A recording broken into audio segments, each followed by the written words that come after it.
నీ ఆత్మ వర్ధిల్లుచున్న ప్రకారము నీవు అన్ని విషయములలో వర్ధిల్లుచు సౌఖ్యముగా ఉండవలనని ప్రార్థించుచున్నాను. అందరూ దేవుని స్తోత్రం చెల్లిద్దాం. హల్లెలూయా. ఈ సమయంలో మన అంశము ఆత్మలో వర్ధిల్లుచున్న ప్రకారం అన్ని విషయములో వర్ధిల్లుట లేక సౌఖ్యంగా ఉండుట. హల్లెలూయా. గత కొన్ని వారాలు మనము ఆత్మ సంబంధమైన ఆశీర్వాదాల గురించి మనం ధ్యానించాం. ఆత్మ సంబంధమైన ఆశీర్వాదాలు అంటే ఏంటి అంటే ఆత్మ ఫలాలు కలిగి ఉండటం. ఆత్మ ఫలాల్లో ప్రేమ, సంతోషము, సమాధానం, అలాగే ఆత్మ సంబంధమైన ప్రతి ఆశీర్వాదం గురించి మనం విన్నాం. అలాగే ఆత్మ సంబంధంగా నడిచినటువంటి అబ్రహాము శారీరకంగా కూడా ఆశీర్వదింపబడ్డాడని విన్నాం. అలా బైబిల్ గ్రంథంలో మోషే, ఏలియా, ఎలీషా, 11 మంది శిష్యులు, పౌలు, వీళ్ళందరూ ఆత్మ సంబంధంగా ఆశీర్వదింపబడ్డవారు. అంటే ప్రార్థనలో, భక్తిలో, విశ్వాసములో, మరి చాలా ఉన్నతమైన ఆశీర్వాదంలో, ఆత్మీయ స్థితిలో వారు ఉన్నట్టుగా మనం విన్నాం. అయితే ఆత్మ సంబంధమైన ఆశీర్వాదాలతో పాటు దేవుడు మరొకటి మనం కలిగి ఉండాలని ఆశిస్తున్నాడు ఈ భూమి మీద. అదేంటి ఇక్కడ మనం చదవమంటే ఆత్మలో ఆశీర్వదింపబడినట్లుగా లేక ఆత్మలో వర్ధిల్లినట్లుగా అన్ని విషయాల్లో కూడా ఎలా ఉండాలి?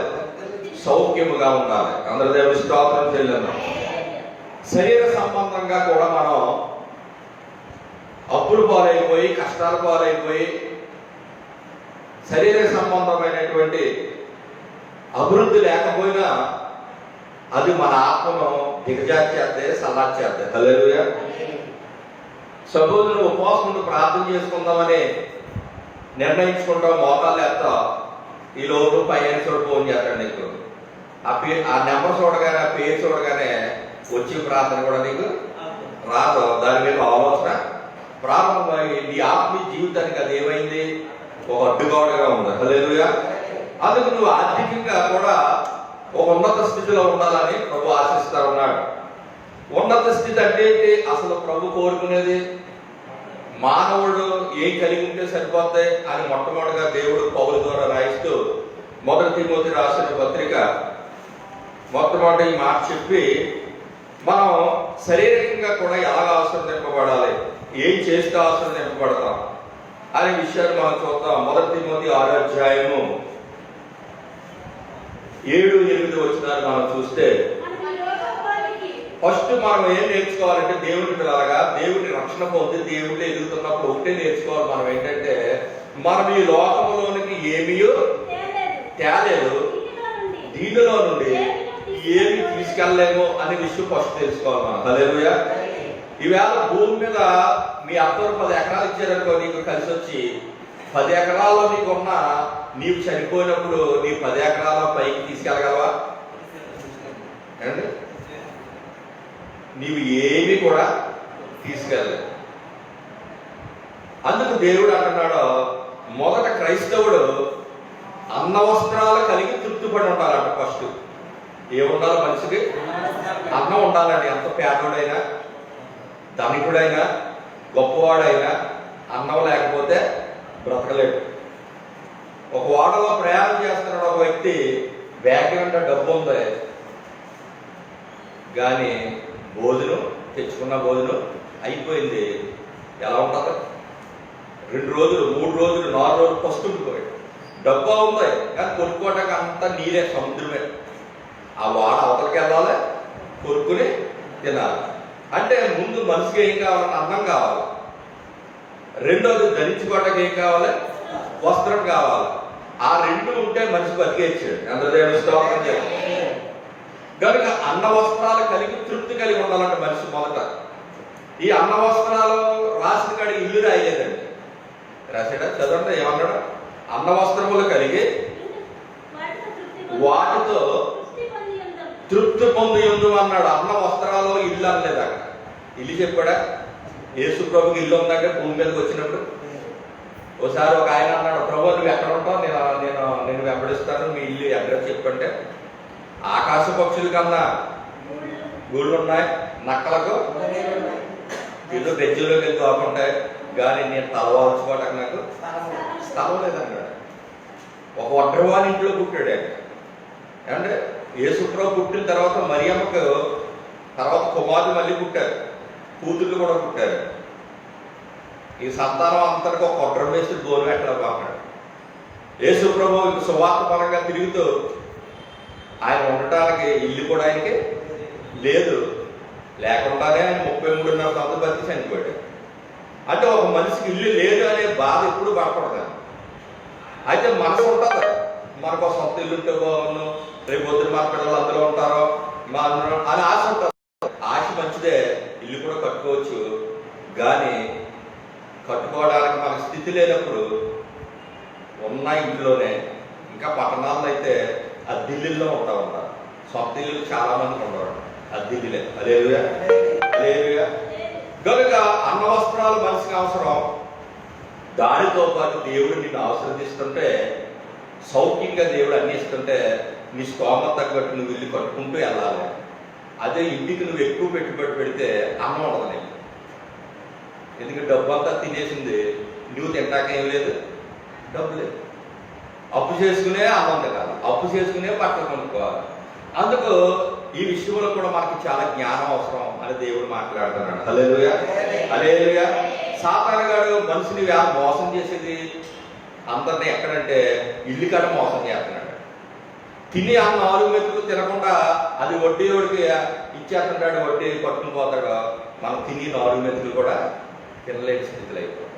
అందుకు మనం ఉన్న దాటితో అన్న వస్త్రాలు కలిగి ఉండాలి, తృప్తి పొంది ఉండాలి. అందరూ దేవుని స్తోత్రం చేయాలి. హల్లెలూయా. అలా తృప్తి పొంది నువ్వు సాగుతున్నప్పుడు నీకు ఒక ఇల్లు ఇవ్వాలని దేవుడికి ఆలోచన కావాలి, ఆయనకు వస్తుంది. ఎందుకంటే మరి యెహోవా ఇల్లు కట్టించిన ఎడల పట్టువారు ప్రయాస వ్యర్థం. అంటే ఇల్లు కూడా ఎవరు ఇవ్వాలి?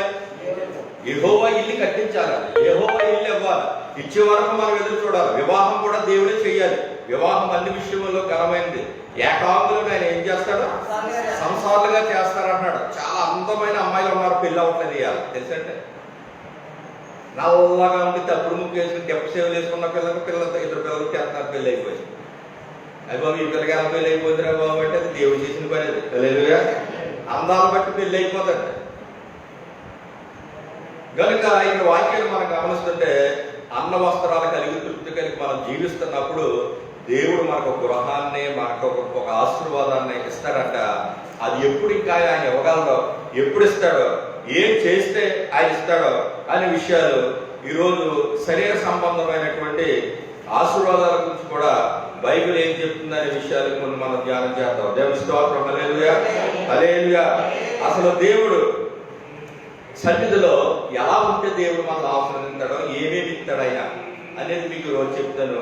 మొట్టమొదటిగా ద్వితీయోపదేశ కాండము 16వ అధ్యాయము, ద్వితీయోపదేశ కాండము 16వ అధ్యాయం. ఏం చేస్తే నువ్వు దేవుడు నీకు చక్కని గృహాన్ని, ఇంట్లో ఒక వివాహాన్ని, కార్యాలు, ఆశీర్వాదాలు దేవుడు నీకు ఇస్తాడని బైబిల్ చెప్తుందో అవి కూడా మనం చూద్దాం.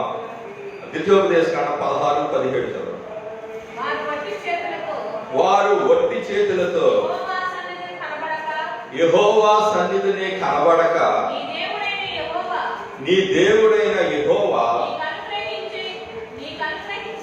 నీకు అనుగ్రహించిన దీవెన చొప్పున ప్రతి వాడును దాని శక్తి కొలది దేవునికి ఇయ్యవలెను. అందరూ దేవుని స్తోత్రం చేయండి.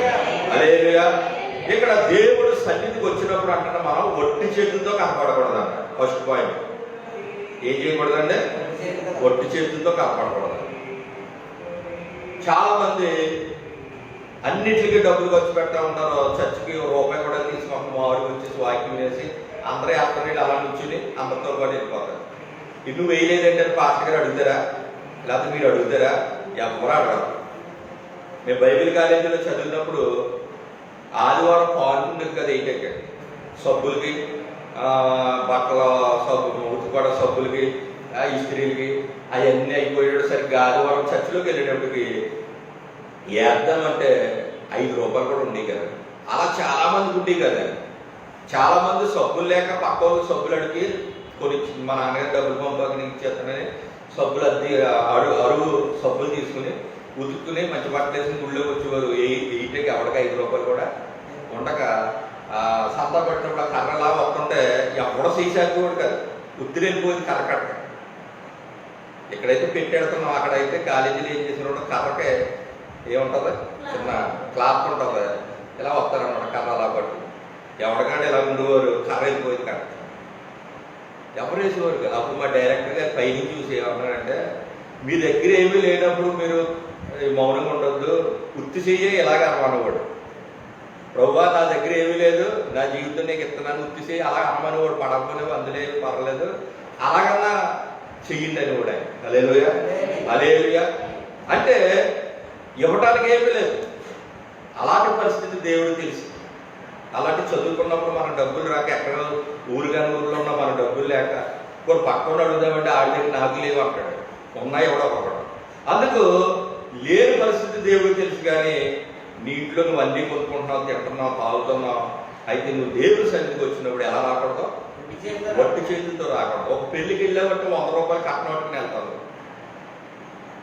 అలాగే దేవుడు మందిరము ఒట్టి చేతులు ఎందుకు రాకూడదు అంటే, దేవుడు వారమంతా నేను కాపాడాడు. అసలు ఈ కరోనా కేసు టైం ఇది, అంటే కరోనా టైం ఇది. మనిషికి ఒక్కడికి ఇంట్లో కరోనా వచ్చిందంటే 20 రోజులు ఇంట్లోకి బయటికి రాక లేదు. 20 రోజులు పనిపోతుంది. ఆ ఇంట్లో ఆవిడ కరోనా వస్తే అలా పారకుని పనులు వెళ్తే ఏమంటారు, మరి నువ్వు వచ్చి వెంటనే మీ ఆవిడకి ఇది కదా వెళ్ళిపోతారు అంటారా. అంటే ఆడికి 20 రోజులు ఇంట్లో పని ఉంది, అందరి పనులు ఆగిపోతారు. అంటే 20 రోజులు పని మానేసాడంటే ఎంత డబ్బు లాస్ అయిపోతున్నాడంటే, తిండి తగ్గుతుందా, ఇంకా గట్టిగా తినాలనుకున్నాడు. మామూలు తింటే అలాగంటే ఈ కరోనా వచ్చినందుకు ఏం చేయాలంట, చికెను గుడ్లు మటన్ తిన, మామూలుగా ఏదో ఉల్లిపాయ ఏదో తింటా ఉండదంట. రాత్రి మాస్టర్ గారు అంటారు ఉపవాస కోటలు వెళ్దాం అనుకుంటున్నాను, కానీ అప్పుడులాగా 2 రోజులు 3 రోజులు ఉండేలాగా ఏం కనపడలేదు.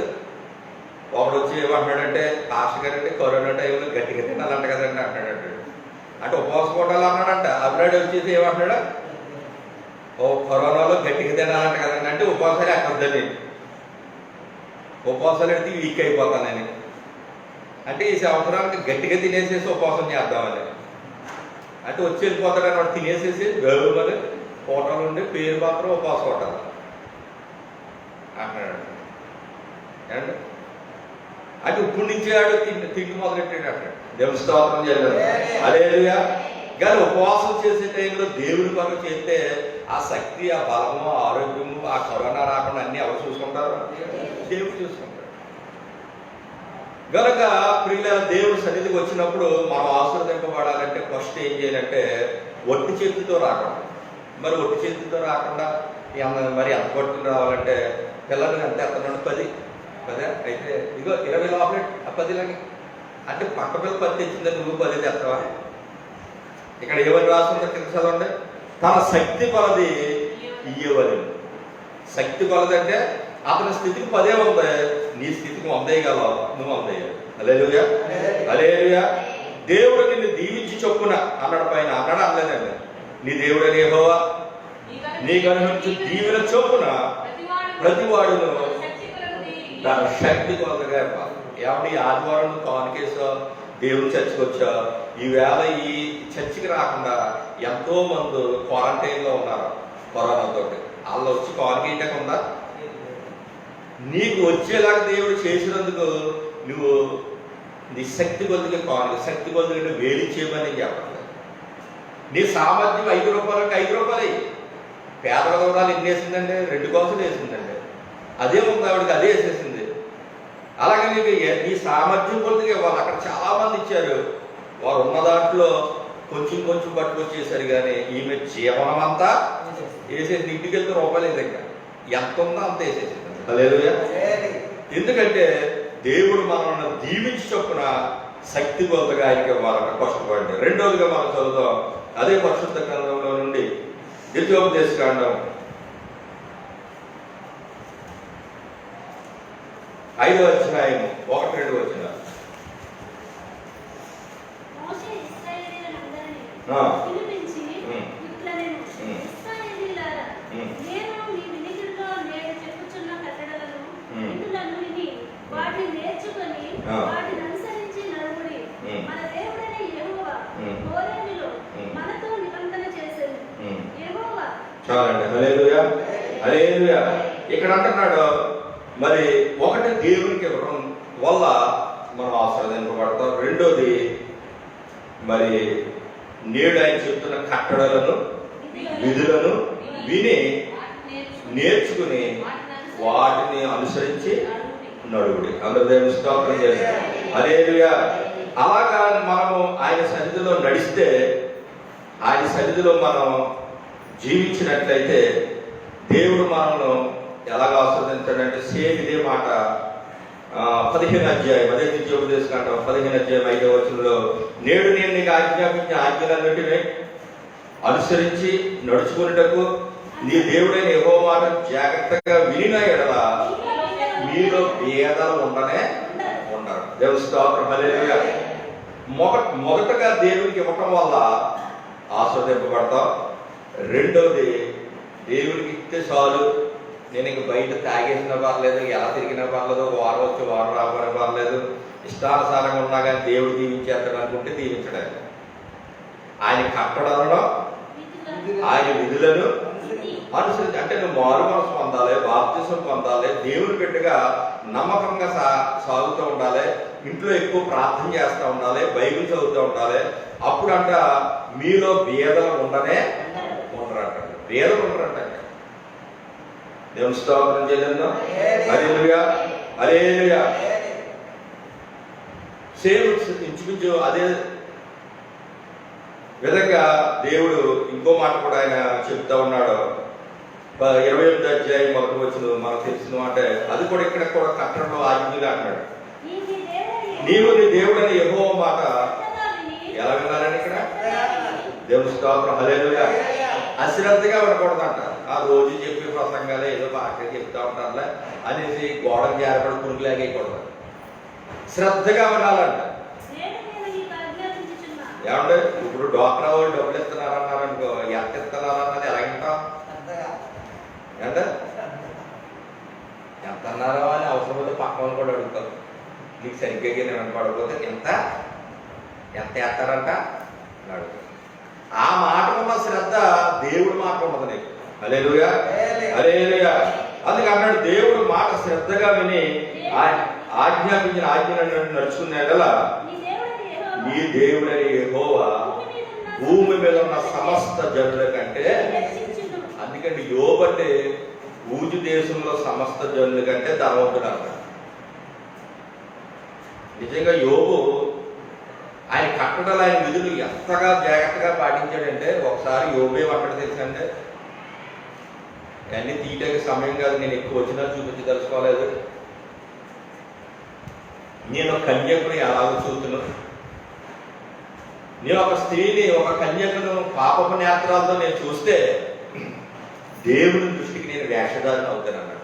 ఎవరినే వేషధారణ. చూడండి, మనిషి పాపం చేయడం ఒక్కొక్కరు, కానీ పైనుంచి కిందకు చూసి మనసులో ఆలోచన కలిగి ఉంటాడు, ఈ అమ్మాయి బాగుందా ఇలా ఉందా అని అడిగి ఏదో ఆలోచన పెరిగితే కానీ తప్పు చేయడు, ఏమి చక్కగానే మాట్లాడతాడు, కానీ ఆడు ఆలోచనలో పాపం.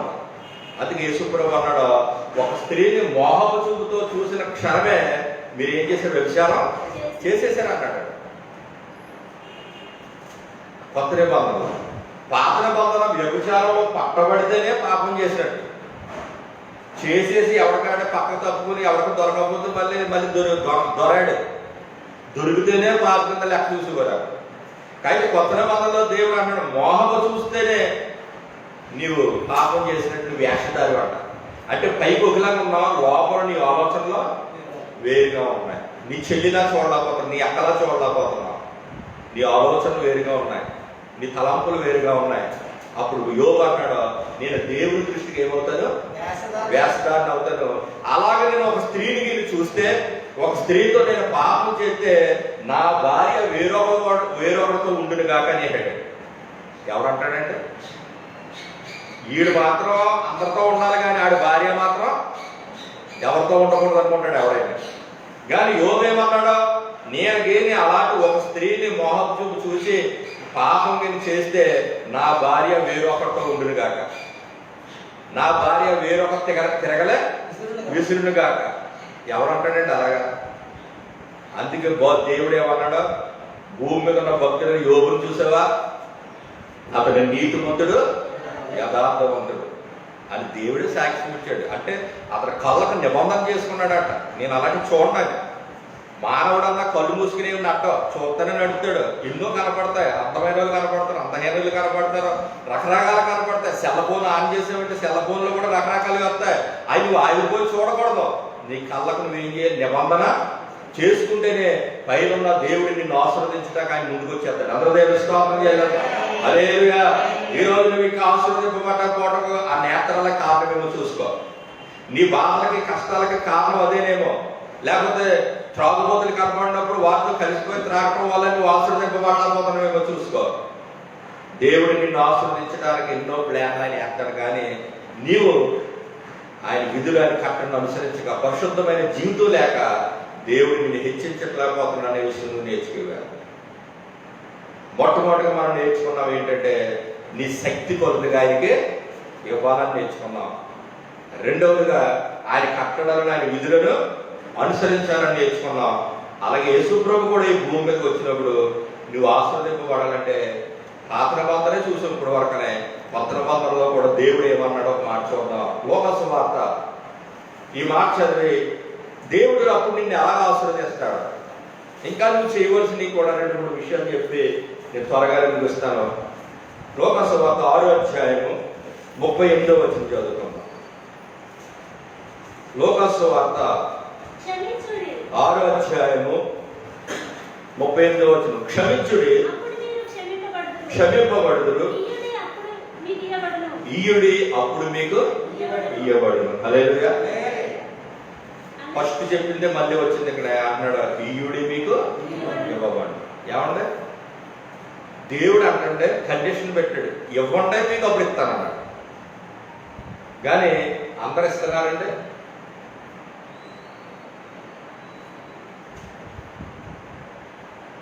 అందరూ ఇవ్వలేకపోతున్నారు. మన గవర్నమెంట్ 18,000 ఎంత వేసిందండి, 18,000 ఎంత అయితే 1800 దేవుడికి ఇవ్వాలి. ఇచ్చారా? అంతలోనే ఇస్తారు, ఒకళ్ళు ఇద్దరు ఇస్తారు. ఎప్పుడు నమ్మకమైన వాళ్ళు ఉంటారో అపనమ్మకస్తులు ఉంటారు, ఎక్కడైనా కానీ సంఘమైనా ఎక్కడైనా కానీ. అంటే దేవుడిని ఊరికి ఇచ్చాడు, నువ్వు అందులో 10వ వంతు అడిగాడు నిన్ను అంతే. ఆ 1800 నువ్వు ఇవ్వలేవు. రెండోసారి దేవుడు ఎలాగిస్తాడు నీకు? ఈయుడి మీకు ఉపయోగపడుతుంది. ఇప్పుడు మనం ఎవరికైనా వడ్డీకి ఇప్పించాడు డబ్బులు, అలా కరెక్ట్గా కడుతుంటేనే వాళ్ళకి 3 రూపాయలకి ఇప్పించిన వాళ్ళు అవసరమైతే వీళ్ళు కరెక్ట్ కడుతున్నాడంటే 2 రూపాయలకి మనమే ట్రై చేసి వాడికి తగ్గిలే చూస్తాం, ఏదో మన విశ్వాసం కదా. ఇంకా 2 రూపాయలు కూడా నమ్మకంగా ఇస్తున్నాడు, రూపాయి కూడా ఎవరైనా ఇస్తాడేమో వాడికి సహాయం చేస్తాం. అసలు మొత్తానికి ఫస్ట్ అడ్వర్టైజేసి మాట్లాడి కూరుకుంటాడానికి ఏం చేస్తాడంటే వీడి జీవితంలో ఎప్పుడు ఇప్పించకూడదని డిసైడ్ అయిపోతాడు. దానికి కారణం నువ్వే. అంటే నువ్వు ఇయ్యుడే నీకు ఇవ్వబడుతుంది. అలాగే యేసు ప్రభు కూడా దేవుడికి ఏమంటున్నాడు, దేవుడు అంటున్నాడు మీరు ఇవ్వండి మీకు ఇవ్వబడుతుంది అన్నాడు. కానీ అందరూ నేర్చుకున్నది ఏం తెలుసా? అడుగుడి ఇవ్వబడి. అది ఒకటి నేర్చుకున్నారు. ప్రభువా సహాయం చేయనైనా, ఇది ఆగిపోయిందైనా, అది ఆగిపోయింది. ఎలా చెప్తాడా? అడుగుడి ఇవ్వబడినాడు కాదు, ఇక్కడ ఇయ్యుడి ఇవ్వబడి. ఎలాగవ్వాలంటే ఒక దాంట్లో వేసిన సరుకంట నొక్కాలంట, అనిసి కుదించి దిగజారినట్లు నిండు కొలతలు. అదిగోండి, మీరు ఏ కొలతతో కొలుస్తారో ఆ కొలతతోనే మరలా కొలవబడి అని చెప్తున్నాడు దేవుడు. అందరూ దేవుని స్తోత్రం చేయాలి. దేవుడికి నువ్వు ఏ కొలత కొలిస్తే ఆ కొలత కొలుస్తాడండి దేవుడు. ఈవేళ కరోనా రాకుండా దేవునికి మొక్కుబడి చేసుకుంటే కాను కట్టుకోమని చెప్పాను. అలా దేవునికి ఇచ్చిన వాళ్ళు ఎవరికి ఇప్పుడు వరకు రాలేదండి. వచ్చిన తర్వాత కొంతమంది అప్పుడు ఫోన్ చేసి పాస్టర్ గారు మీ నెంబర్ చెప్పండి, వచ్చి అది టెస్ట్కి వెళ్తున్నానండి. అప్పుడు భయపడి అదేదో ముందే చేయొచ్చు కదా. మేము కూడా అప్పుల్లో ఉండి కష్టాల్లో ఉండి మేము కూడా దేవుడికి ముందే చేసుకుని మాట్లాడుకుంటున్నాం. మన పని మనం చేసేసాం, దేవుడే కాపాడుకుంటాడని ఊరు తిరుగుతున్నాం, సావులు తిరుగుతున్నాం. ఏమంటే ఏ ఇంపార్టెంట్ వెళ్ళవలసిన కాడికి వెళ్తున్నాం. దేవుడు 6 నెలల పైకి కాపాడాడు కోరుకున్నాం. అందరూ దేవుని స్తోత్రం చేద్దాం. ఎందుకు? నువ్వు ఏ కొలత కొలుతావో, ఏం చేస్తావో, వాక్య ప్రకారం ఎంతగానో చేస్తావో అంతగానే దేవుడు చేస్తాడు, వర్ధలు చేస్తాడు. నీ పిల్లలను ఆశీర్వదిస్తాడు. అదొక పునాది. అంత మాత్రమే కాదు, యేసుప్రభువు అన్నాడు, నీ పరలోక రాజ్యంలో ధనం కూర్చుకోమన్నాడు. పరలోకంలో ధనం కూర్చుకోవాలంటే ఇక్కడ దేవునికి ఇచ్చింది పరలోకంలో ధనంగా మార్చబడదు. అలాగే పేదలకు ఇచ్చింది అది పరలోకంలో ధనంగా మార్చబడదు. ప్రతి దాంట్లో దేవునికి ఇచ్చి వద్దు దేవునికి చెల్లించి. ఈరోజు నువ్వు దేవుడు నీతో అంటాడు, ఆత్మలో వర్ధిల్లుచున్న ప్రకారము అన్ని విషయాలు ఎలా ఉండాలి? సౌఖ్యంగా ఉండాలి. అంతే తప్ప పూర్వకాలంలాగా పాస్టర్ గారు ఇంటికి వచ్చేటప్పుడు ఇంటి పక్కకి వెళ్ళి 10 రూపాయలు ఉంటే అంటే పాస్టర్ గారు ఇచ్చారు అని అడుక్కుని వచ్చి ఇచ్చేవారండి. నేను సేవ ప్రారంభం అంటే 10 ఉండేది కదా ఎవరు. ఈవేళ ఎవరో ఇంటి పక్కకి వెళ్ళి 10 రూపాయలు అడుగు వచ్చేవాళ్ళు ఎవరు లేరు. దేవుడు ఆశీర్వదిస్తున్నాడు. ఇంకా నువ్వు ఆశీర్వదింపబడాలి అంటే మొదట నువ్వు చేయవలసింది ఏంటంటే, ఇయుడి మీకు ఇవ్వగలడు. ఎలాగ ఇవ్వాలంటే నీ శక్తి కొలదిగా ఇవ్వాలి. వెంటనే దేవుడు ఉంచుకోడండి. దేవుడు అన్యాయస్తుడు కాదండి. ఎవరో ఒక మామూలుడిగా ఎవరన్నా మనం 1000 రూపాయలు మన కట్నం అయితే ఇంకో కొంత కలిపేసి వేసేస్తాం. కట్నం మళ్ళీ ఉంచుకుంటామంటండి మనం. అలాగే దేవుడు నమ్మకస్తుడండి. ఆయన ఎక్కడికి పోవాలండి.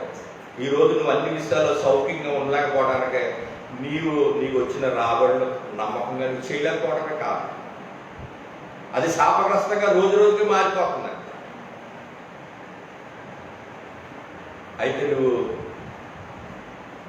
ఆత్మ సంబంధంగా దేవుడికి ఇచ్చే విషయంలో దేవుడు వర్ధలు చేయాలంటే ఈ కొన్ని విషయంలో. రెండోది, నీ కుటుంబ పరంగా జరిగే కొన్ని కార్యక్రమాలు కూడా దేవుని వాక్యానుసారంగా చేస్తేనే నువ్వు ఆశీర్వదింపబడతావు. అందులో 2 విషయాలు బైబిల్లో దొరికాయి నాకు.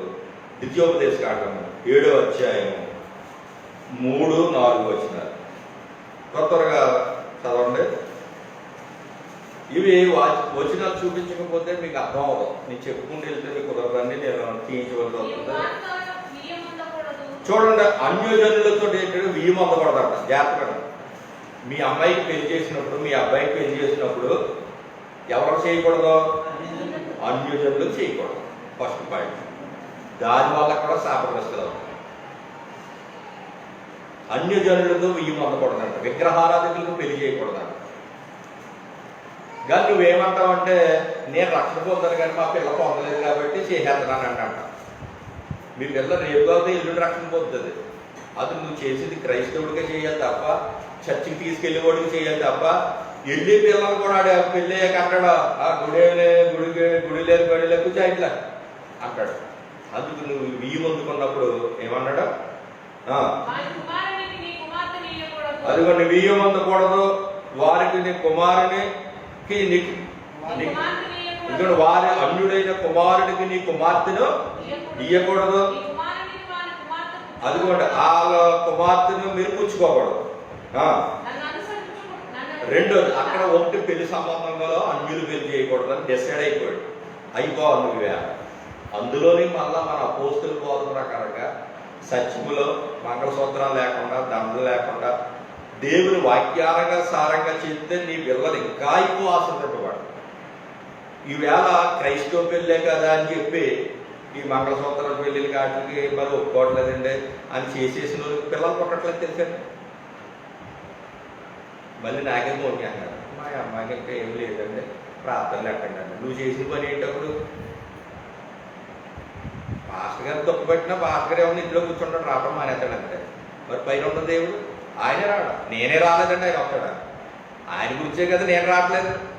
ఆయనకి ఇష్టం లేని కార్యక్రమం నువ్వు ముక్కుసుడికి గట్టిగా చెప్పలేవా?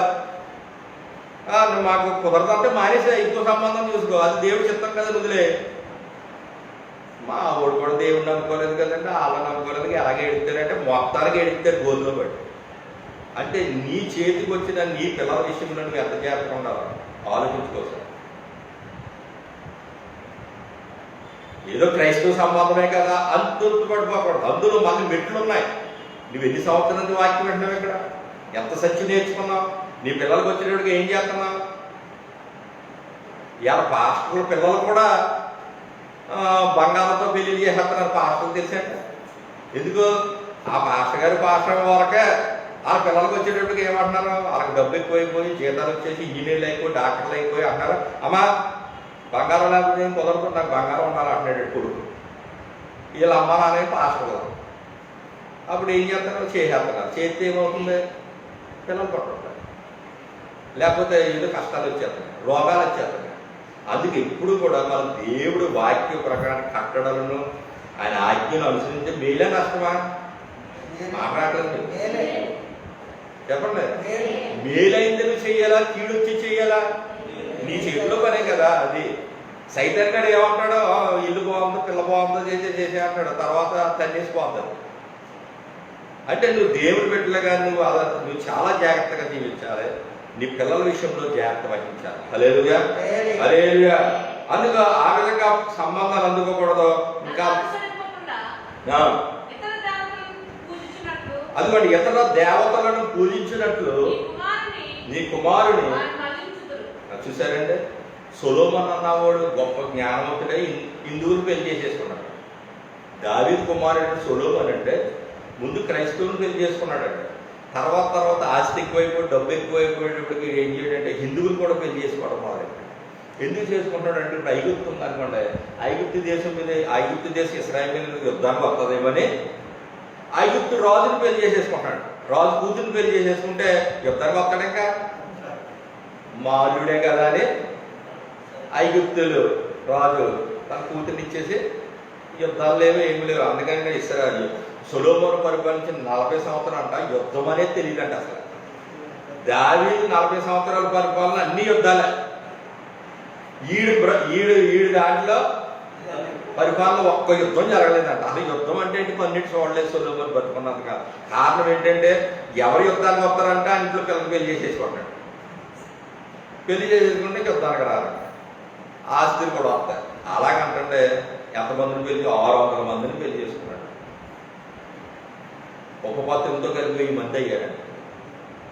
అప్పుడు అంటే వారి హిందువులను పెళ్లి చేసుకున్నాడేమో. వాళ్ళు అంటే సొలొమోను దేవుని యొక్క మందిరం ఎంత బాగా కట్టించాడో హిందూ స్త్రీలు కూడా అంటే వాళ్ళ గుళ్ళన్నీ కట్టించారండి. ఈ చేత వెంకరబాబు గుడి, దుర్గమ్మ గుళ్ళు అన్నీ కట్టించాడు సొలొమోను. ఇప్పుడు జగన్ గారు అలా నెత్తి మీద ఎట్టింది కొట్టెట్టి తిరిగేస్తున్నాడు. అక్కడికి వెళ్ళేమో సంవత్సరాలు చెల్లించమంటున్నాడు. బయటకు వచ్చినట్టు తిరుపతి గుడి అంతా ఎప్పుడు నెత్తి మీద ఎట్టు తిరుగుతున్నాడు. అలా తిరిగి కూలిపోయాడు. మళ్ళీ ఈడు మొదలు పెట్టాడు. రాజకీయంలోకి వెళ్ళడమే తప్పు. ఎందుకంటే వెళ్ళిన కాడి అందరినీ సంతోష పెట్టాలి. అక్కడ ఏం చేస్తారు? హిందువులు అందరూ తిరగబడిపోయి నోడించేసి పక్క గంటేస్తారని చెప్పి ఆ సంతోషం కొద్దిగా నెత్తి మీద పెట్టుకుంటాడు. నెత్తి మీద పెట్టుకున్నట్టు ఉంటుందా? లోకమంతా సంపాదించుకుని ప్రాణం పోగొట్టుకుంటే ఏమీ ప్రయోజనం? ఈవేళ కరోనాలో ఎలాగో చచ్చిపోరనుకుంటున్నారో కోటేశ్వర్లు అంటే ఎంత డబ్బు కాదు అంత డబ్బు పెట్టే వాళ్ళు ఉన్నారండి. బయట పడలేకపోతున్నాడండి. దేవుడు ఎందుకు పంపాడు కరోనా? ఒరే ధనవంతులారా, మీ మీదకి వచ్చాడు ఉపద్రవం నుంచి మీరు చింతించండి అంటే యాకోబు 5:5. బాలసుబ్రహ్మణ్యం సినిమా పాటలు పాడేవాడు. ఒక పాట పాడితే ఎన్ని ఎంత డబ్బు వస్తుందండి? ఇంకా బోలు పాటలు పాడుతూ బోలు డబ్బు వచ్చింది. ఇంకా దేవుడు అన్నాడు, ఇప్పటికే కుర్రలు డ్యాన్స్లు ఎక్కువైపోయినాయి అబ్బాయి నీ పాటలకే, ఇంకా ఆగిపోయింది. ఇంకా ఆగిపోయింది. యేసుప్రభు పాటలు పాడాడు, హిందువుల పాటలు పాడాడు, కుర్రోళ్ళు రేకెత్తిచ్చేసే పాటలు పాడాడు. ఇంకా ఏమవుతుంది? ఇంకా ఆపన్నాడు. బయటకు రాదు. ఎంతమంది డాక్టర్లు అండి, ఎంత గొప్పవారండి, సినిమా యాక్టర్లు ఎంతమంది. ఇంకా రాను ఎంతమంది పోతారో ఎవరికి తెలియదు. అంతటి భయంకర దినాల్లో మనం హృదయం స్తోత్రం చేద్దాం. హల్లెలూయా, హల్లెలూయా. లోకమంతా సంపాదించారు, వాళ్ళు డబ్బు సంపాదించారు, కానీ ఏం పోగొట్టుకున్నారు? ప్రాణం పోగొట్టుకుని ఏంటి ప్రయోజనం చెప్పండి నాకు సమాధానం. అది ఎప్పుడో దేవుడు రాసేసాడు. నీ ప్రాణం ముఖ్యమా, నీకు డబ్బు ముఖ్యమా? దేవుని స్తోత్రం చేద్దాం. హల్లెలూయా. గనుక విగ్రహాలు పూజించకూడదు, వారితో వియ్యం అందకూడదు. ఇంకోటి చెప్తా ఉన్నాడు, అదే ద్వితీయోపదేశకాండం 17వ అధ్యాయం. ఈ రోజు నువ్వు వర్ధిల్లాలంటే శారీరకంగా కూడా ఆర్థికంగా కూడా నువ్వు వర్ధిల్లాలంటే దేవుడు చెప్పే మాటలు మరొకటి చూస్తే 17వ అధ్యాయం 17వ వచనం. ఆ, తొలగిపోకున్నట్లు ఆ. అతడు అనేక స్త్రీలను వివాహం చేసుకోకూడదు. అది మనం సొలొమోను గారు చేసిన ఏంటి చెప్పారు ఇందాక? అనేక మంది స్త్రీలు పెళ్లి చేసుకోవడం వల్ల ఏమవుతుందంటే వాడు హృదయం తప్పిపోద్దంట. అంటే పూర్వం పాత నిబంధన కాలంలో బహుభార్యత్వానికి దేవుడు చోటిచ్చాడు. అంటే వాడు పోషించుకోగలిగితే ఎంతమందినైనా పెళ్లి చేసుకోవచ్చని నిబంధనలు ఉన్నాయి ముస్లిమ్స్ లో కానీ క్రైస్తవుల్లో కూడా. అయితే దేవుడు తన బిడ్డలైన వారికి మళ్ళీ ప్రత్యేకంగా అంటున్నాడు, అనేక మంది స్త్రీలు నువ్వు ఏం చేసుకోకూడదు, వివాహం చేసుకోకూడదు. రెండోది, వెండి బంగారములను అతడు తన కొరకు బహుగా విస్తరింప చేసుకోనకూడదు. దేవుని స్తోత్రం. హల్లెలూయా. ఎక్కడతో ఈ విషయాలు నేను ఆజ్ఞాపన చేయకుండా చెప్పాను ఇప్పుడు దాకా. ఏం చేయకూడదంటే ఆఖరుగా వెండి బంగారాలను విస్తరింప చేసుకోకూడదు. డబ్బు వస్తుంది, జీతం వస్తుంది అని చెప్పి కొంతమంది అయితే నెలకు నగలు కొనేస్తా ఉంటారు, నెలకు కొనేస్తారు.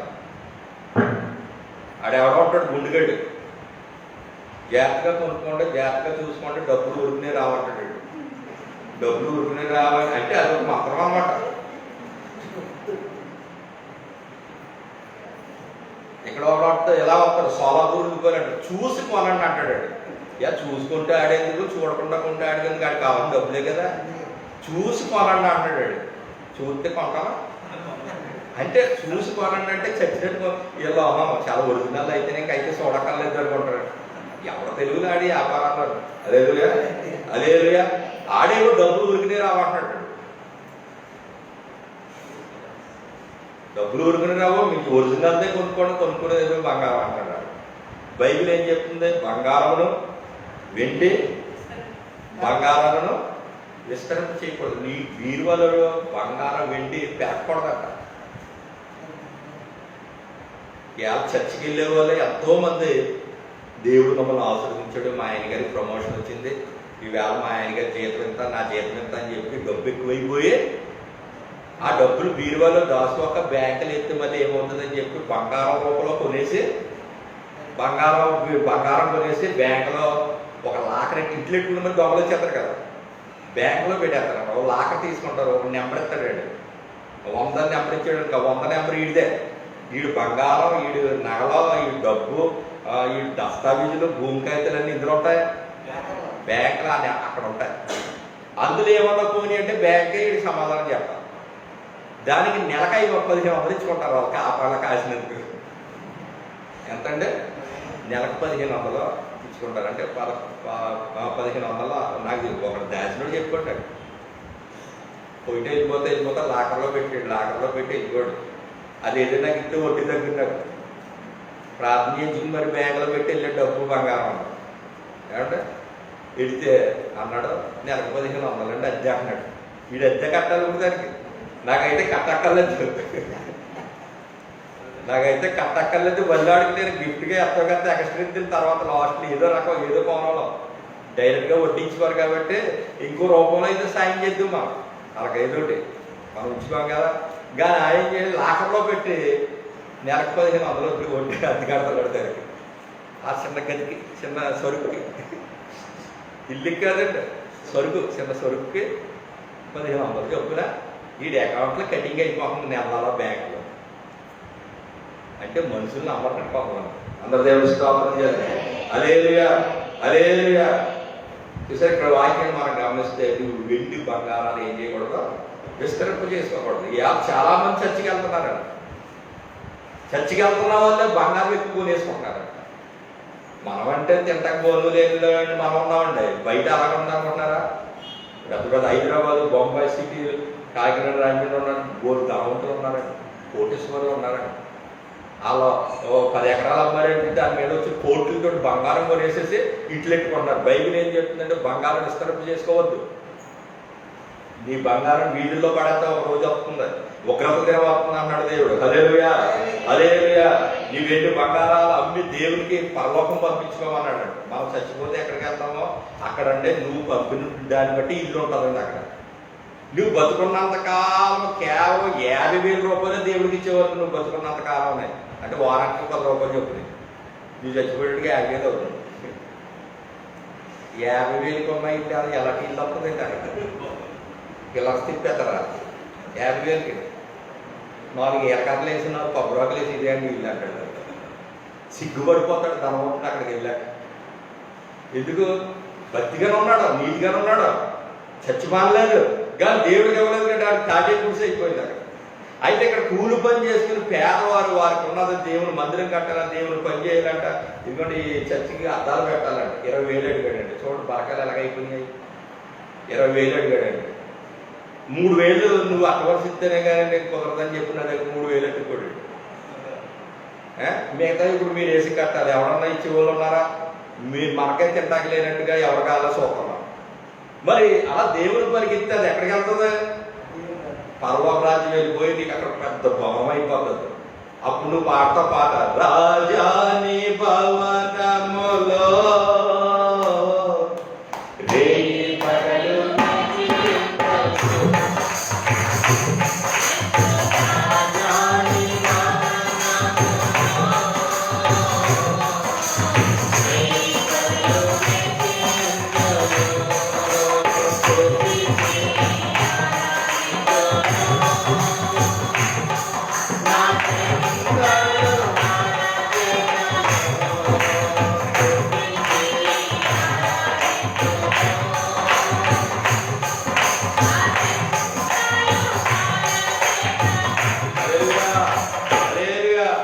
రాజాని భవనం అంటే భవనం ఎక్కడి నుంచి వచ్చేది?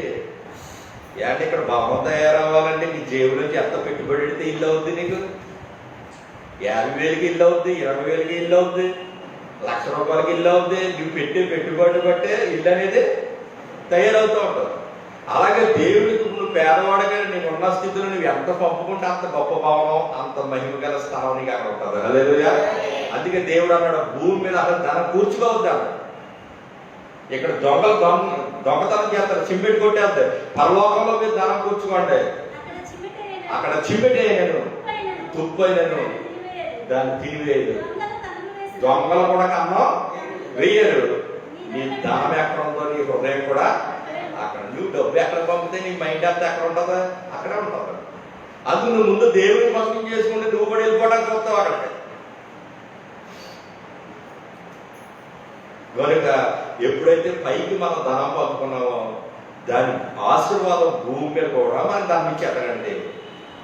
ఇక్కడ ఫలితం ఉందా, అక్కడ ఫలితం ఉందా, 2 జరుగుతున్నాయి ఇక్కడ. అందరి దేవస్థానం పోనీ నువ్వు అక్కడికి వెళ్ళాకే ఉంటుంది డబ్బు, మరి ఇక్కడ నేను ఏమేమో అన్నాడు అనుకోండి, ఇంకా కొంచెం వెనక ముందు ఆలోచించుకోవాలి. కానీ అలా కాదండి, దాని బ్లెస్సింగ్ ఆశీర్వాదం దీవెన ఇక్కడ కూడా ఉంటుందండి. నీ వర్ధిల్లంటే అందుకే అన్నాడు నా మందిరపు నిధిలోకి తీసుకురండి, ఇచ్చి మీరు శోధించినట్లయితే ఆకాశ వాకులు విప్పే పట్టజాలని దీవెనలు. ఎక్కడ భూమి మీద కుమ్మరెత్తాడా, పరలోకంలో కుమ్మరెత్తాడా? అది భూమి మీద కూడా కుమ్మరెత్తాడు. పరలోకంలో ఉంటుంది, భూమి మీద కూడా కుమ్మరిస్తాడంట. ఇచ్చి శోధించడం అంటే ప్రార్థన చేయడం. ప్రభు ఇది నీకు ఇచ్చాను నాయన, చాలా కష్టంగా ఉన్నాను, వడ్డీలు కట్టలేకపోతున్నాను, ఇలా ఉందా అలా ఉందా నాయన, నీకు నేను ఇస్తున్నాను కదా నాయన, నమ్మకంగా ఇస్తాను. నాకు వచ్చిన ప్రతి 100లో 10 ఇచ్చాను నీకు. నేను నీ డబ్బులు నేను దొంగిలించలేదు, నేను ఇబ్బందులు ఉన్నాను. దేవుడికి వడ్డీ లేకుండా ఎవరొక జాగ్రత్త చెప్తాను నీకు. అందరూ స్తోత్రం చేయాలి. హల్లెలూయా. ఇచ్చి నువ్వు ఏం చేయాలి? దేవుడికి ప్రార్థన చేయడమే శోధించడం అంటే. చాలా మంది దేవుడికి ఇస్తారు కానీ ప్రార్థన చేయాలండి. ఇవ్వండి చేతలు పట్టుకుంటాడు అంతే. ప్రార్థన కూడా చేయాలండి. ఇచ్చిన దానికి దేవుడికి ఏం చేయాలి? మనం ప్రార్థన చేయాలి, దేవుని స్తుతించాలి, దేవుని అడగాలి. అప్పుడు దేవుడిని పట్ల కార్యాలు జరిగిస్తాడు. ఎలాగానే ఆశీర్వదిస్తాడు. 2 వచనాలు చూపిస్తాను, టైం అయిపోయింది. ఏం చేయకూడదో విన్నాం ఇంతవరకు. బంగారం దాచకూడదని, వియ్యి మొత్తకూడదు, విగ్రహాలు ఎగురుదని, వట్టి చేతితో దేవుడి సన్నిధికి రాకూడదని, ఇయ్యుడి మీకు ఇవ్వబడినని, ఆయన కట్టడలు అనుసరించాలని అక్కడ వాటిని నేర్చుకుంది. ఇవన్నీ చేస్తే నీకు ఏం జరుగుతుందో 2 వచనాలతో తెలివి చేసి ముగించేస్తాను. ద్వితీయోపదేశకాండం 15వ అధ్యాయం 5వ వచనం మొట్టమొదటి టక్ టక్ మన 2 రాసుకోండి, ముగించేస్తాను. కావున నేడు నేను నీకు ఆజ్ఞాపించుచున్నా ఆజ్ఞలన్నిటినీ అనుసరించి నడుచుకొనుటకు నీ దేవుడైన యెహోవా మాటను మీలో భేదలుండనే ఫస్ట్ మీలో భేదలే ఉండనే ఉండరు. యాయనగా నీ దేవుడని యెహోవా నీతో చెప్పినట్లు నిన్ను అది కూడా నిన్ను ఆశీర్వదిస్తాడు. ఇందాక నిన్న గత 2 వారాల్లో శారీరక ఆత్మీయ ఆశీర్వాదం గురించి మనం విన్నాం. ఆత్మీయంగా ఆశీర్వదించబడటం అంటే సంతోషంగా ఉండటం, ప్రేమ కలిగి ఉండటం, ఆత్మీయంగా ప్రార్థన జీవితంలో ఎదగడం, భక్తులు ఎదగడం, మరి పరిశుద్ధతలో, ఓర్పులో, సహనం, ఇవన్నీ కూడా ఆత్మీయ ఆశీర్వాదాలు. శారీరక ఆశీర్వాదాలు ఏంటంటే ఇక్కడ అంటున్నాడు, నిన్ను ఆశీర్వదించుదును, నీవు అనేక జనములకు అప్పిచ్చుదు కానీ అప్పు చేయదు. చూసారంటే మీ వీధిలో ఉన్నవాడు ఎవరైనా కానీ ఒక 500 కోసం నీ దగ్గరికి రావాలి. అప్పిచ్చుదు కానీ అప్పు చేయవు. అప్పులు ఎలా పక్కన అలా దేవుడు దిగుతాడంట. అయితే నువ్వెప్పుడూ కూడా మీ వీధులు ఎవరికైనా ఒక 500 అప్పు ఇచ్చే స్థితిలో ఎప్పుడు నీ దగ్గర రెడీగా ఉంటాయన్నమాట. దేవుడు అలా దిగుతాడంట. ఒట్టి చేతులతో మనకు ఉన్నాడు. మన దగ్గర అయిపోయాడు దేవుడు ఇంకో మనలో మనకి ఇచ్చేస్తా ఉంటాడు. ఎవరు మనకి ఏమంటారండి, ఈవేళ 100కి 20 రూపాయలు హాస్పిటల్కి అవుతుందండి ఖర్చు. ఎవరికైనా కానీ 100కి ఎంత 20 రూపాయలు. 2 ఉన్నారంటే ఇంట్లో భార్య, భర్త, పిల్లలు 2 ఎవరికి ఏదో 100 రూపాయలు 20 రూపాయలు మందులకి వెళ్ళిపోతుంది. నీకు ఏ జబ్బు రాకుండా చేస్తే 20 రూపాయలు మిగులుతామంటే ఎంత మిగులుతుంది తెలుసా నీకు? 10,000కి 2,000 మిగిలిపోతుంది. దేవుడు స్తోత్రం చేశాడు. అదే అవి చేయి రాకుండా చేస్తేనే నీకు నిలవ ఉంటాయి డబ్బులు. అంతే తప్ప రోజు హాస్పిటల్ చుట్టూరు తిరుగుతుంటే నీకు డబ్బులు ఏముంటాయి, ఏం మిగులుతాయి నీకు? అందుకే ఇక్కడ అంటున్నాడు, అనేక జనములను అప్పిచ్చిందో కానీ అప్పు చేయి. రెండోది 8వ అధ్యాయం 18వ వచనం. 2 చూపిస్తాను అన్నారు కదా, ఇంకెక్కువ చూపిస్తాను. 8వ అధ్యాయం 18వ వచనం. కాగా నీ దేవుడైన యెహోవా జ్ఞాపకం చేసుకొనవలెను. ఏలయనగా నీ పితరులతో ప్రమాణం చేసినట్లు తన నిబంధనను నీటి వలె స్థాపించవలెనని. ఇక్కడ నుంచి అమలు చేసుకోండి. మీరు భాగ్యము సంపాదించుకొనుటకై మీకు సామర్థ్యము కలుగు చేయవాడు ఆయనే. హల్లెలూయా. మీరు భాగ్యం సంపాదించడాకంట సామర్థ్యం కలగజేస్తాడంట నీకు. అర్థమవుతుందండి? సంపాదించాలంటే ఏం కావాలండి? నీకు సామర్థ్యం కావాలి, నీకు జ్ఞానం ఉండాలి, ఆలోచన ఉండాలి, పని ఉండాలి చేతిలో.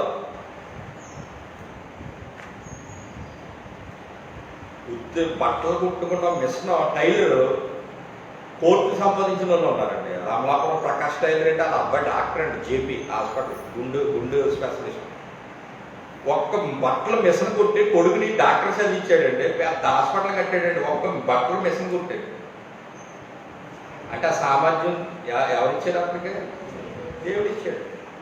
అలాగే నీకు ఒక సామర్థ్యం ఇస్తాడు, ఒక పని ఇస్తాడు. రంగా ఉన్నాడు, వెల్డింగ్ వర్క్ చేస్తున్నాడు, ఆడికి ఆ సామర్థ్యం దేవుడు ఇచ్చాడు. సొంతంగా కూడా పెట్టుకుని చేసుకుని, నలుగురిని పెట్టుకుని చేసుకునే సామర్థ్యం ఎవరు ఇవ్వాలి? దేవుడు ఇవ్వాలంటే దేవుని అండలో మనం ఎలా ఉండాలో ఇంతవరకు విన్నాం కదా, అలా నడిపితే సామర్థ్యం ఇస్తాడంట. సంపాదించుకునే సామర్థ్యం, ఆ జ్ఞానం ఇస్తాడు. కానీ వేళ ఏమంటున్నారంటే పనులు ఎక్కడండి బాబు, పని ఏమి లేదు, పని ఏమి లేదు, పని ఏమి లేదు. పని ఏమీ లేదంటే నీకు ఆ సామర్థ్యం దేవుడు ఇవ్వట్లేదు. పని ఏమి లేదు, పని ఏమి లేదంటే ఎలా కడుపు నిండుతుంది? నిన్న మన సెల్ ఫోన్లోనూ ఇందులోనూ చూశాను నేను. గవర్నమెంట్ అదే ప్రైవేట్ టీచర్, కాలేజీలో చెప్పే టీచరు, చాలా ఉన్నతమైన ఉద్యోగి, ఉద్యోగాలు తీసేశారు. రోడ్డు మీద చెప్పులు అమ్ముకుంటున్నాడు. అంటే 100 రూపాయలు చెప్పులు కొనుక్కున్నాడు, 110 రూపాయలు అమ్ముతున్నాడు. చెప్పుకొచ్చి 10 రూపాయలు వస్తుంది, రోజు 100 రూపాయలు వస్తుంది. జేబులు వేసి ఇంటికి వచ్చి ఇంట్లో మెయింటైన్ చేస్తాడు. అంటే సంపాదించడం కావాలి మనకు సామర్థ్యం. ఏ పని చేస్తున్నాం అన్నది కాదు. అక్కడ మరలా కాలేజీలు పెట్టారంటే ఇన్సర్ట్ చేసుకుని కాలేజీకి వెళ్ళిపోతాడు. తప్పే ఉంది ఏమండి? లేకపోతే ఏదన్నా ఒక చిన్నది ఉందనుకో, టీలు కావాలన్నా టీలు బుక్ చేస్తానంటాడు, అది తయారు చేస్తాడు, అటుకెళ్ళి టీలు ఇస్తాడు, ఎంత అంటాడు, అందులో ఎంత మిగులుతుంది? రాలేదా డబ్బులు? సంపాదించాలంటే ఏ పనికైనా మనం వెళ్ళాలి. మనకు ఆ సామర్థ్యం దేవుడు ఇస్తాడు, ఆ బలం ఇస్తాడంట, శక్తి ఇస్తాడు, జ్ఞానం ఇస్తాడంట. ఎప్పుడు ఇస్తాడు దేవుడు? దేవుడు ఇందాక మనం చెప్పిన వాక్యాల ప్రకారం నడుచుకున్నప్పుడు ఆ సామర్థ్యం నీకు ఇస్తాడంట దేవుడు. మేమంటే పాస్టర్ ఏం పని చేయటం లేదండి. ఎందుకంటే మా దేవుని పని మేము చేస్తున్నప్పుడు మరో పనులు మేము చేయకూడదు. లేకపోతే ఇవాళ పాస్టర్ చాలామంది స్కూల్లో టీచర్ చేస్తూ గవర్నమెంట్ టీచర్ చేస్తూ మేము అలా చేయకూడదు. ఆయన పని మీద బతకాలి. లేకపోతే నేను నేను ఎప్పటికీ చాలా కోణాల్లో కూడా డబ్బు సంపాదించానండి. నా డబ్బు సంపాదించిన పెద్ద సమస్య ఏం కాదు. ఈ వీధుల నుంచి మీద 5 ఇల్లులు 4 ఇల్లులు కట్టించాను, అమ్మించాను. అందులో కనీసం 5-6 లక్షలు నేను సంపాదించుకొచ్చాను. అయితే పైన ఉన్న దేవుడు చూస్తున్నాడని చెప్పి రూపాయి కూడా కరెక్ట్గా నేను లెక్కలు అప్లోడ్ చేశాను. మిగిల్చుకోవాలంటే అంత మిగిల్చుకొచ్చి చేయాలంటే అంత నా చేతిలో వాళ్ళ దగ్గర ఇక్కడ వాటరు ఎక్కడి నుంచో డబ్బు వేసేవారు. ఏం కట్టినా వాడికి తెలియదు. ఇల్లు అలాగే అప్పు చేసి పెట్టారు. అద్దెలు వస్తాయి, ఇవి వస్తాయి, ఎంత తెలియదు కూడా. మేము అలాగ రూపాయలు, ఎందుకంటే దేవుడి అని నమ్మకం ఉండాలి. అంటే నా లైఫ్లో నేను సంపాదించి నాకు బోలు మార్గాలు ఉన్నాయండి. ఇవాళ 4 స్థలాలు కొని అమ్మానండి, నాకు డబ్బులు వచ్చారు. అలా చేయగలిగే కెపాసిటీ నాకు ఉందా, జ్ఞానం నాకు ఉందా, కానీ నేను చేయనండి. దేవుని స్తోత్రం చేయాలి. అయితే మీకుంది అవకాశం. మీరు ప్రయాసపడండి, మీరు కష్టపడండి, మీరు బయటికి వెళ్ళండి, మీరు చేసే పని మీరు చేయండి, మీరు సత్యకులుగా చేయండి.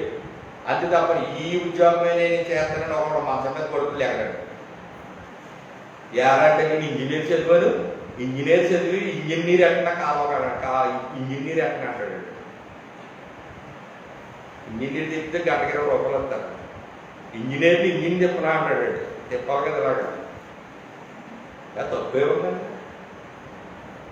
అందుకే ఇంజనీర్ చేసేసి మంచం మీద పడుకుని కాలు పైకి ఎట్టుకుని అమ్మా అన్నం అయిపోయింది అంటా ఉంటాడు. ఎన్నాళ్ళు ఆడతారండి అమ్మా నాన్న, ఎంతగానో ఆడతారండి. వాళ్ళు చచ్చిపోయాక ఎవరు ఆడతారు? మీ ఆవిడ వచ్చి ఆడుతుందంటారు. మీ ఆవిడ నీ సంపాదన లేని ఆవిడ తారీఖు పెడతారు. దేవుని స్తోత్రం. హల్లెలూయా. ఆ సామర్థ్యం కూడా దేవునికి ఇస్తాడంట నీ వాక్యం ప్రకారంగా నడిస్తే. కనుక ద్వితీయోపదేశం 28వ అధ్యాయంలో మీరు ఇంటికి తర్వాత చదవండి, నేను చదవట్లేదు ఇక్కడ. నువ్వు పొలంలోకి వెళ్ళినప్పుడు దేవుడు పడతావు, పట్టణంలోకి వెళ్ళినప్పుడు దేవుడు పడతావు, నీ పిండి పిసుక తొట్టి దేవుడు పడుతుంది, నీకు కావాల్సినవన్నీ దేవుడు ఇస్తానంటాడు.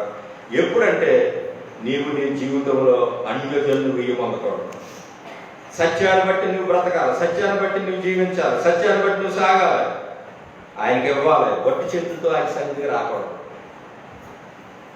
అసలు నువ్వు ఏ టైంలో దేవుడి మందిరానికి వచ్చిన దేవుడి పెట్టులో అది శుక్రవారమైనా ఏ రోజైనా దేవుడు పాలుకేసి అలా వట్టి చేతులతో అలా రాకూడదు. ఎందుకంటే అలా నువ్వు రాగలిగావంటే దేవుడిచ్చిన ఆరోగ్యమే, నీకు దేవుడిచ్చిన బలమే, దేవుడిచ్చిన స్వస్థతే, దేవుడు చేసిన మేలండి. ఇవాళ 1 కోటి రూపాయలు ఇస్తాను, నాకు కరోనా తగ్గిలా చేయండి తగ్గించుకోవడం కానీ నీకు రాకుండా దేవుడు చేశాడు. అదే నువ్వు హాస్పిటల్కి వెళ్ళి జాయిన్ అయ్యమంటే నీకు ఎంత డబ్బు అయిపోతుందో చూసి.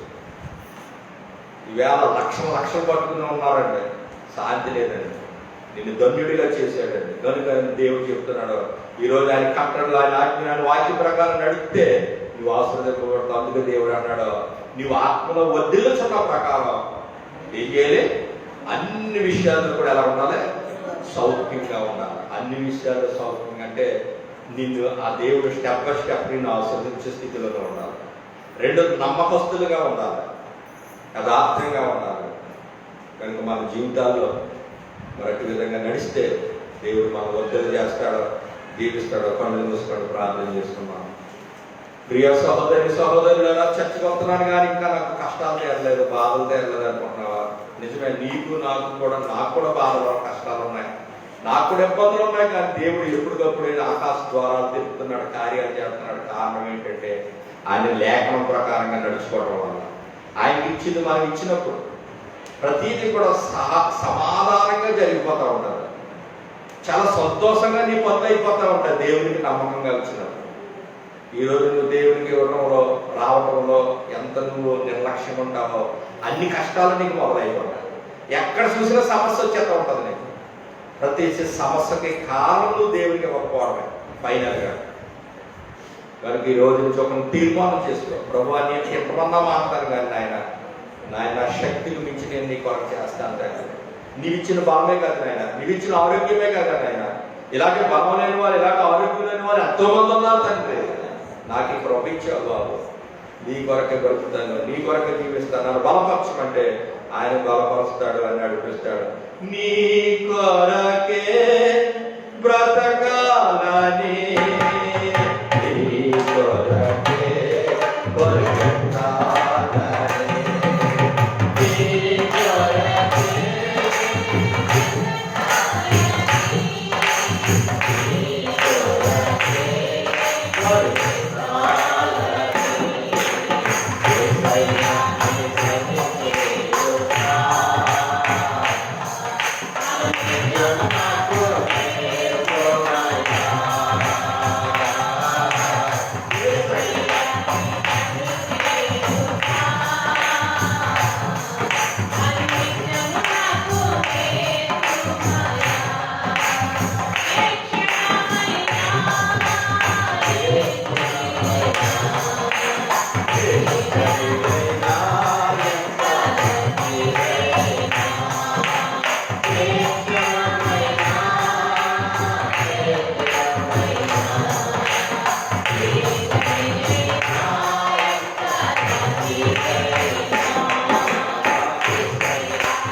మహాపరిశుద్ధుడా, కృపాలా తండ్రి స్తుతులు వందనాలు.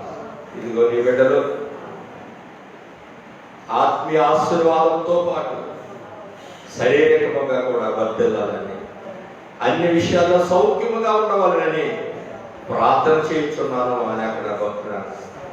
కనుక నీ బిడ్డలు సౌఖ్యంగా ఉండాలంటే, నీ బిడ్డలు నాయన అందరూ అడుక్కుంటుంటే సిగ్గు నాయన, నీ నామానికి అవమానం ప్రభు, నీ నామానికి అవమానం కలగకుండా తలెత్తుకుని బ్రతకడానికి ఏం చెయ్యాలనేది మీరు మాకు చెప్పారు. మాకు మీరు ఇచ్చిన 100 రూపాయల్లోనే ఏం చేస్తే మేము వర్తిల్తామో, ఏం చేస్తే మేము దీవింపబడతామో, మాకు జరుగుతున్న వివాహాల్లో కానీ సంపాదనలో కానీ దాని అన్నింటిలో మేము ఎలా ఉండాలో నీ వాక్యం ఏం చెప్తుందో అది చేస్తేనే మేము దీవింపబడతామని చెప్పారు. అటువంటి ఆలోచన అందరికీ దయచేయండి. ఈ రోజే ప్రారంభించే మనసు దయచేయండి నాయన. వచ్చిన ప్రతి బిడ్డ పేరు పేరు దీవించమని, విన్న మాట ఫలింపచేయండి. ఎవరైనా బలహీనంగా రోగులుగా ఉంటే వారికి బలహీనత రోగములన్నీ ఏస్తున్నామని బలహీనతను గర్దిస్తారు. ఈ లైవ్ ద్వారా పెట్టిన బిడ్డ కూడా మీరు స్వస్థపరచండి నాయన. ఇక్కడ ఉన్న బిడ్డ మీరు బలపరిచి స్వస్థపరచి చూడగా తోడుగా ఉన్నాము. ఏస్తున్నామని అడుగుతున్నాము. మన ప్రభు యేసుక్రీస్తు కృప, ఆదరణ, సన్నిధి, సహవాసం ఇప్పుడు ఎల్లప్పుడు సదాకాలం ప్రభు మీ తోడేంటి నడిపించును గాక. ఆమేన్. హల్లెలూయా, హల్లెలూయా. అందరికీ వందనాలు.